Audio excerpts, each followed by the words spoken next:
துளாராசியை பொறுத்தவரைக்கும் பார்த்தீங்க அப்படின்னா, இருக்கறதுலயே ஜாக்பாட் அப்படி அடிக்கிறது யாரு அப்படின்னு பார்த்தீங்கன்னா, ஏன்னா இவங்ககிட்டலாம் வந்து ஏமாத்தணும் முடிவு பண்ணணும்னா மாட்டிப்போம். அதாவது துளாராசியில ஒரு பெண் இருக்கா அப்படின்னா, அந்த ஹஸ்பண்ட் என்ன பண்ணலாம் அப்படின்னா, எனக்கு 4 வார்த்தை நீங்க அன்பா சொன்னீங்கனாலே போதும். அவங்க உங்களுக்கு வந்து நாங்க லவ் பண்ணிட்டு இருக்கோம். பட் வீட்ல போய் சொன்னா ஒத்துப்பாங்களா, ஒத்துக்க மாட்டாங்களா அப்படி ஒரு குழப்பம் இருக்கும்ல. எதை செஞ்சாலும் பிரம்மாண்டமா செய்யணும்னு நினைப்பாங்க. எங்களுடைய ஐடியாவே அதுதான். எதுனாலும் என்னை யாரும் எந்த இதுவும் சொல்லக்கூடாதுன்ற அளவுக்கு தனித்துவம் வளர்ந்து காட்டுவேன். நிறைய வந்து பார்த்தீங்க அப்படின்னா, அந்த தூக்கத்தை ஸ்கிப் பண்ணுவாங்க. அதனாலே உடல்நிலை பாதிப்பு அப்படிங்கிற ஒரு விஷயம் இருக்கும். கண்டிப்பா ஒரு லவ் பிரேக்கப் சந்திக்காத ஆட்கள் இருந்ததா சரித்திரமே கிடையாதுன்னு வச்சுக்கோங்களேன்.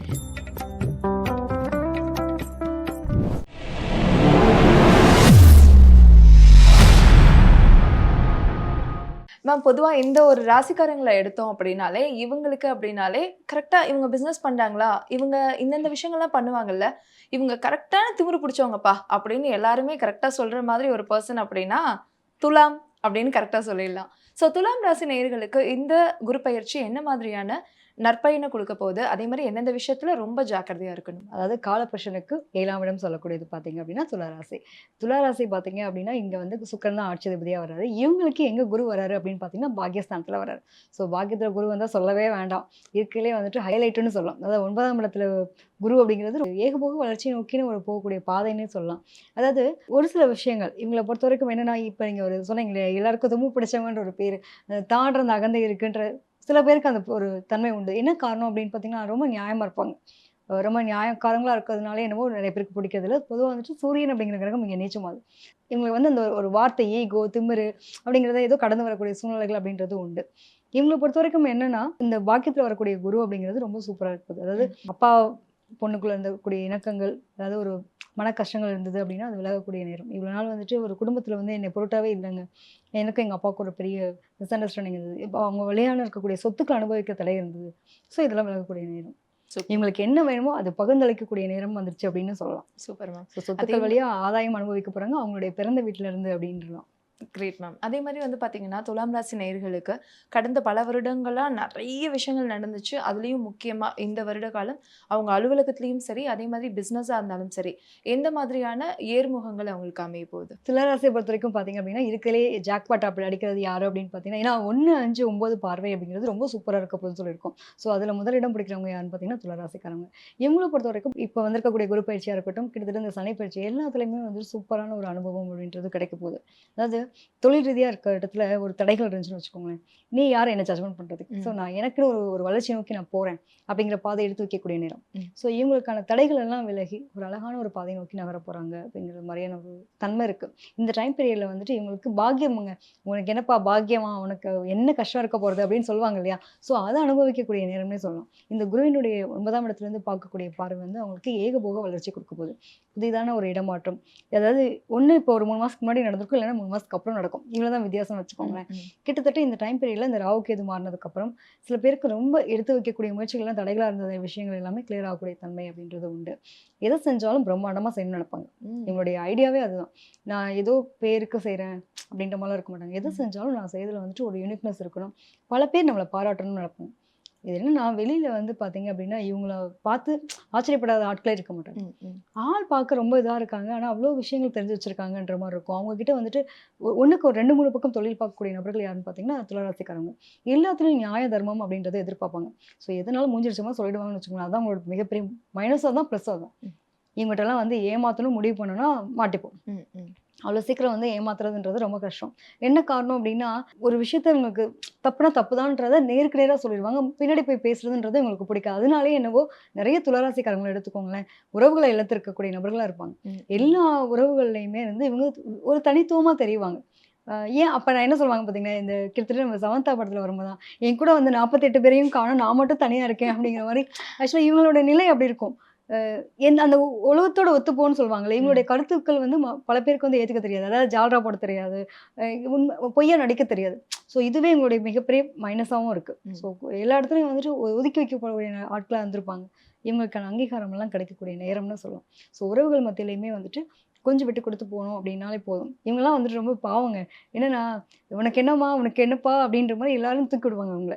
ஆனா அவங்களுக்கு தான் நிறைய வலி வேதனைகள் உள்ள போய் பார்த்தா தான் தெரியும். அந்த அளவுக்கு வெளியில வந்து தோற்றத்துல வந்து சொல்லவே முடியாது. ரொம்ப பிரகாசமா இருப்பாங்க. ஒருத்தவங்கள வந்துட்டு கவர்ந்திழுக்கக்கூடிய சூழ்நிலை அப்படின்றது அவங்களுக்கு ஈஸியாவே இருக்கும். இயற்கையாவே ஏன்னா சுக்கிரன் இங்க ஆட்சி அதிபதியா வர்றாரு இல்லையா?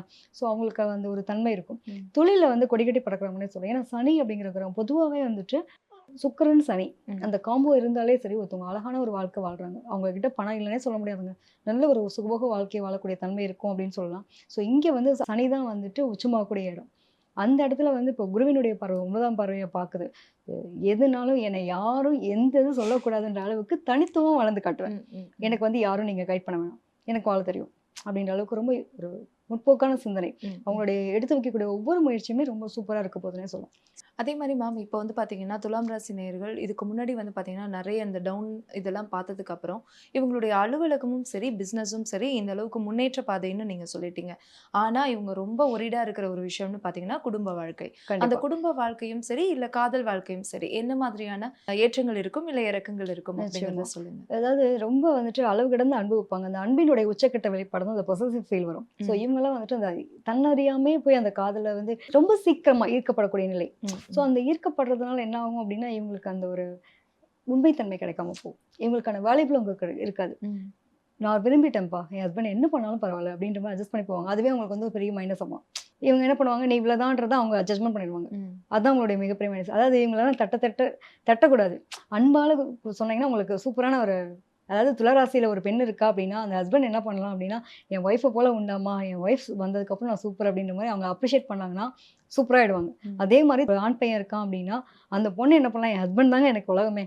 அந்த அளவுக்கு என்ன பார்த்துக்கிறாரு. அவ்ளோ மாரி சந்தோஷப்படுத்த முடியாதுன்னு அவங்களுக்கு 4 வார்த்தை நீங்க அன்பா சொன்னீங்கனாலே போதும். அவங்க உங்களுக்கு வந்து உங்களுக்கு குட்டி போட்ட பூனை மாரி சுத்தி சுத்தி வருவாங்க. அந்த அளவுக்கு அன்புக்கு ஏங்கக்கூடிய நபர்கள்னே சொல்லலாம். ம். ஸோ துளாராசியை பொறுத்தவரைக்கும் நெறைய விஷயம் என்னன்னா, அன்புக்கு உரியவர்கள்னு சொல்லலாம். அன்புக்காக ஏங்கக்கூடிய நபர்கள், அந்த அன்பு கரெக்ட்டா கிடைக்கணும்னு எதிர்பார்ப்பாங்க. ம். எதா இருந்தாலும் இப்ப கட்டின கணவனா இருந்தாலும் சரி, பெத்த பிள்ளையா இருந்தாலும் சரி, தன்ன பெற்ற தாய் தகப்பனா இருந்தாலும் சரி, நேரடியா சொல்லிடுவாங்க. நீங்க பண்றது தப்பு. இது எனக்கு சரியா படலன்னு நேரடியா பேசுவாங்க. அதனாலே என்னவோ ஏன் நீ வந்து இப்படி இருக்க? தனித்துவமா இருக்கன்றது இப்போ நெறைய இடங்கள்ல ஒதுக்கப்பட்ட நபர்களாவும் இருக்காங்க. ஸோ இன்ன வரைக்கும் இருந்த நிலைகள்லாம் மாறி, இப்ப ஹஸ்பண்ட் ஒய்ஃப் ரிலேஷன்ஷிப்பா இருக்கட்டும், லவர்ஸ்குள்ள இருக்கக்கூடிய நெறைய மிஸ் அண்டர்ஸ்டாண்டிங்லாம் வந்திருக்கும். ஸோ துளாராசியில ஒரு பெண் இருக்கா அப்படின்னா, நீங்க அத பேம்பரிங் பண்ணி கொண்டு போயிட்டீங்கன்னா சூப்பரா இருப்பாங்க. ஒரு விட்டுக் குடுக்கக்கூடிய தன்மை அப்படின்றது ரொம்ப கம்மி. ம். ஆனா ம். இவங்கலாம் வந்து லவர்ஸாவோ அல்லது லைஃப் பார்ட்னராவோ கிடைச்சாங்கன்னா, அந்த மாப்பிள்ளையும் சரி, அந்த பொண்ணும் சரி ரொம்ப குடுத்து வச்சவங்கன்னே சொல்லலாம். ம். அந்த ம். அளவுக்கு நெறைய அன்பு குடுக்கக்கூடிய ஒரு நபர்களா இருப்பாங்க. Super ma'am. நெறைய பேர் வந்துட்டு லவ் பண்ணிட்டு இருந்தோம். நாங்க லவ் பண்ணிட்டு இருக்கோம். பட் வீட்ல போய் சொன்னா ஒத்துப்பாங்களா? ஒத்துக்க மாட்டாங்களா? அப்படி ஒரு குழப்பம் இருக்கும்ல. இந்த டைம்ல நீங்க போய் பேசுனீங்கன்னா கண்டிப்பா பேரண்ட்ஸ் ஒத்துப்பாங்க. இந்த குரு பயிற்சி உங்களுக்கு வந்து லவ் கம் அரேஞ்ச் மேரேஜ் அப்படின்ற மாரி கொண்டு போகக்கூடிய தன்மைலாம் இருக்கு. ஸோ சூப்பரா நெறைய இருக்கு வந்துட்டு மேம். திருமணம் ஆகாதவங்களுக்கு திருமணம் நடக்கக்கூடிய சந்தோஷம். குழந்தை பிறப்புக்காக காத்துட்டு இருக்கேங்க. எனக்குன்னு ஒரு குழந்தை வேணும். நான் வந்து குழந்தைக்காக ட்ரை பண்ணிட்டு இருந்தோம். பட் அது எங்களுக்கு கிடைக்கல. நாங்களும் சரி செயற்கை முறையாவது அட்லீஸ்ட் குழந்தைக்கான விஷயங்களுக்காக நான் ட்ரீட்மெண்ட் பண்றோம். எங்களுக்கு அது தங்கல அப்படின்னு ஃபீல் பண்ணிட்டு இருக்கவங்களுக்குலாம் இந்த டைம் பீரியட் ஒரு குடுப்பனைன்னு சொல்லலாம். ஸோ டெஃபினட்டா குழந்தை சத்தம் உங்க வீட்ல கேட்கப்போது கவலையே படாதீங்க. எனக்கு குழந்தை இல்ல அப்படிங்கிற ஒரு கவலையே வேண்டாம். நிஜமா அதுக்கான ஒரு விஷயத்த அனுபவிக்கக்கூடிய சூழ்நிலை. அதாவது தாய் அப்படிங்கிற ஒரு சந்தோஷமான அந்த ஸ்பரிசம்னு சொல்லக்கூடிய விஷயம் இருக்கு இல்லையா? அத அனுபவிக்கக்கூடிய தருணம்னு சொல்லலாம். அதே மாரி தகப்பனார், நான் வந்து ஒரு தந்தைன்ற அந்த ஒரு பட்டத்த வாங்க போறேன் அப்படின்னு எதிர்பார்த்துட்டு இருக்கவங்களுக்கு இந்த டைம் பீரியட் டெஃபினட்டா கிடைக்கும். சூப்பரான விஷயம் சொல்லியிருக்கீங்க. அதே மாரி துலாம் ராசிக்காரங்களுக்கு இந்த வருடம், அதாவது இந்த குரு பயிற்சிக்கு அப்புறம் அவங்களுடைய உடல்நிலை என்ன மாதிரியான விஷயங்கள குடுக்க போகுது? மருத்துவம் சார்ந்து என்னென்ன மாரியான பிரச்சனைகள் இருக்க போகுது? அப்படிங்கிறதையும் சொல்லிடுங்க. துலா ராசிய பொறுத்தவரைக்குமே வந்துட்டு அடிக்கடி உடல் ரீதியா பாதிப்பு அப்படின்றது இருக்கவே செய்யும். என்ன காரணம் பார்த்தீங்கன்னா, அது சனி அப்படிங்கிற கிரகம் இருக்கு. சனி, சுக்கிரன் சேர்க்கை எந்த விதத்துல உங்களுக்கு பாசிட்டிவோ, அந்த விதத்துல ஒரு விஷயம் என்னன்னா நெகட்டிவ். அதாவது நம்மளுடைய பரம்பரை சார்ந்த வியாதிகள். நம்மளோட தாய் தகப்பனார் இருந்தாலோ, அல்லது நம்மளுடைய குடும்பத்துல இருக்கக்கூடிய விஷயங்கள், இந்த மாரி அவங்களுக்கு ஏதாவது தொந்தரவு பர்ட்டிகுலரா பார்த்தீங்கன்னா, துலா ராசியில கால் வலி இல்லாத ஆட்களே இருக்க முடியாது. ம். நெறைய கால் வலி பிரச்சனை, முதுகுத்தண்டு பிரச்சனை, பிபி வந்து ரைஸ் ஆகுது. திடீர்னு ரொம்ப கம்மியாகுது. இந்த லோ சுகர், லோ பிபி இந்த மாரி சொல்றோம் இல்லையா? இந்த மாரி நெறைய அவஸ்தைப்படக்கூடிய நபர்கள் இருப்பாங்க. ஸோ அவங்க வந்து ரொம்ப கவனமா இருக்கணும். இந்த ராகுன்ற கிரகம் அங்க இருக்கிறதுனால, அதாவது ராகுவினுடைய நட்சத்திரம் சுவாதி அங்க இருக்கும்போது என்ன ஆகும் அப்டின்னா, எக்ஸ்ட்ரா நெறைய தூக்கத்த வந்து கரெக்ட்டா தூங்காது. நெறைய வந்து பார்த்தீங்க அப்டின்னா, அந்த தூக்கத்த ஸ்கிப் பண்ணுவாங்க. அதனாலேயே உடல்நிலை பாதிப்பு அப்படிங்கிற ஒரு விஷயம் இருக்கும். துளாராசிய பொறுத்தவரைக்கும் கண்டிப்பா ஒரு லவ் பிரேக்கப் சந்திக்காத ஆட்கள் இருந்ததா சரித்திரமே கிடையாதுன்னு வச்சுக்கோங்களேன். அந்த மாதிரியான ஒரு விஷயங்கள் இருக்கும். ஈஸியா வந்துட்டு லவ் லைஃப்ல போறவங்களும் இவங்க தான். ஈஸியா என்ன காரணம்னே தெரியாம வெளியில வரவங்களும் இவங்க தான். குடும்பத்து வரைக்கும் டிவோர்ஸ் வரைக்கும் கொண்டு போறதும் இவங்க தான். ஸோ அந்த குடும்ப வாழ்க்கைன்னு வரும்போது இவங்க விட்டு குடுத்து போகணும். இது 2 விஷயம் இவங்களுக்கு ரொம்ப இம்பார்ட்டன்ட். ஏன்னா, அவங்களுக்கும் இவங்க ஒரு விஷயத்த உள்ள போட்டுட்டாங்க அப்படின்னா ரொம்ப மன உளைச்சலுக்கு ஆளாவாங்க. ஸோ அது அவங்க கரெக்ட்டா இருக்கணும். ஏன் நான் குடும்ப வாழ்க்கை சொல்றேன்னா, என்னதான் வெளியில வந்துட்டு பெரிய தொழிலதிபர்களா இருப்பாங்க, பெரிய பெரிய போஸ்டிங்ல இருக்கக்கூடிய நபர்களா இருப்பாங்க. பட் அவங்க வீடுன்னு வரும்போது அதிகப்படியா இவங்களுக்கு அடிச்சு இவங்க இருக்கிற இடம் எதுன்னு பார்த்தீங்கன்னா, கண்டிப்பா குடும்பம். ஸோ இவங்களுக்கு வெளியில இருக்கிறத விட உள்ள இருக்கக்கூடிய விஷயம் அங்க கரெக்ட்டா இல்ல அப்படின்னா, இவங்க உடலாலும், மனதாலும் ரொம்ப பாதிக்கப்படுறாங்க. ஸோ அந்த விஷயத்த அவங்க கரெக்ட் பண்ணிட்டாங்கன்னா ரொம்ப நல்லாயிருக்கும். Super ma'am. ஸோ ரொம்ப அழகா நெறைய விஷயங்கள் வந்து துலாம் ராசி நேயர்களுக்கு சொல்லியிருந்தீங்க. இவங்க இந்த குரு பயிற்சிக்கு அப்புறம் என்னென்ன மாதிரியான வழிபாடுகள், எந்தெந்த தெய்வங்கள வழிபட்டா இன்னுமே மேம்படைய முடியும் அப்படிங்கிறத சொல்லிடுங்க மேம். நிச்சயமா. குரு வழிபாடு அப்படிங்கிறது இவங்களும் கண்டிப்பா வியாழக்கிழமை தோறும் உங்க குரு வழிபாடு எடுத்துக்கிறது நல்லது. அதுவும் பர்ட்டிகுலரா பார்த்தோம் அப்படின்னா, வில்லிவாக்கத்துல அதாவது சென்னையில இருக்கக்கூடிய வில்லிவாக்கம் அதாவது திருவல்லிதாயம் சொல்லக்கூடிய ஒரு கோவில் இருக்குங்க. அங்க வந்து குருவுக்குன்னு தனியா ஒரு சிறப்பு கோயில், சிறப்பு ஓகே. பூஜைகள்லாம் பண்ணக்கூடிய நிலை இருக்கு. அங்க இருக்கக்கூடிய சிவபெருமானும், அம்பாளும் ரொம்ப அழகா இருப்பாங்க. ம். ஸோ அத முடிஞ்ச அளவுக்கு இங்க சென்னையில இருக்கவங்க அத வழிபட்டுட்டு வந்தாங்கன்னா ரொம்ப நல்லது. இல்ல எனக்கு அவ்வளோ தூரம்லாம் வர முடியாதுங்க. நான் ஊர்ல இருக்கேன் அப்படின்னா கூட, நீங்க இருக்க பக்கத்துல இருக்கக்கூடிய சிவாலயத்துல இருக்கக்கூடிய குருவ போய் வழிபட்டுட்டு வந்தாங்க வியாழக்கிழமை தோறும் ரொம்ப நல்லது. சூப்பர். ஸோ ரொம்ப அழகா வந்து துலாம் ராசி நேயர்களுக்கு நெறைய விஷயங்கள் சொன்னீங்க. ஸோ அடுத்த ராசி பத்தி போயிடலாமா? கண்டிப்பா.